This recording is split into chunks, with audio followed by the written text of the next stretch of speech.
Just hours ago, Time magazine unveiled its 2012 Person of the Year. And who is it? It is President Obama. This is the second time President Obama is Person of the Year. Time also gave him the title in 2008. Joining us from New York is Rick Stengel. She's the executive editor of Time magazine, and it's her third year editing the Person of the Year issue. Rick, welcome. Good morning. Good morning. So some might say, oh, it's such a safe choice. You know, I just read someone say on Twitter that a safe choice is usually a smart choice. We're thinking about the news of the year and the year ahead, but we also are thinking about the legacy of the Person of the Year archive, and we want a choice that will stand up to the test of time, and we felt strongly that President Obama would do that. Well, some people might wonder, you know, and this name is even on your short list, Malala Yousafzai, the teen activist who was, you know, shot by the Taliban. In the name of girls' education, why wasn't she Person of the Year? Well, it was very important, as you say, for us to tell her story in the Person of the Year issue. It's an incredibly compelling tale. She was targeted by the Taliban after speaking out about girls' rights to education. She's become a huge role model around the world.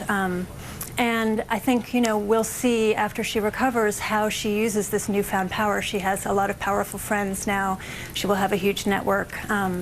But we felt that for 2012, in terms of measurable impact and influence this year and going forward, President Obama was a strong choice. Okay, so let's talk more about President Obama. Time got some never-before behind-the-scenes photos of the president, so we'll take a look at those photos. We'll talk about them and the president. This one shows the president going over his speech for Newtown while at his daughter's ballet rehearsal. Tell us about it. Oh, that actually is, this is the one of him hugging Michelle Obama after he won the election. Is that right? What is this picture? I'm not seeing what we're looking at. Okay, now we're seeing the Newtown picture of the president sitting and writing a speech. Gotcha. Yes, that's from Sunday morning.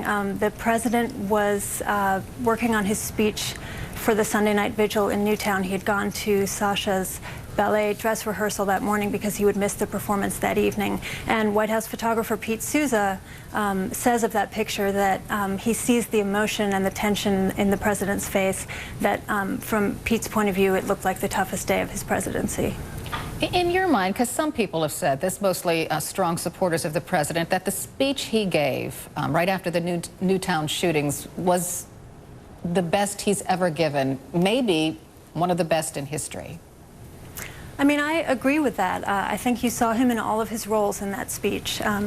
You saw him as the president, as a leader who is assessing his performance and the performance of leadership and finding fault and wanting to do better. You also saw him as a father, as a parent, as you could call him the mourner-in-chief. It's the president's job not only to lead politically, but to set a tone for the nation and to channel a national mood and emotion, and I think the president did that extremely well at Newtown. Rick Jones talking about Time magazine's Person of the Year, President Obama. Thanks so much for joining us this morning. Thanks for having me.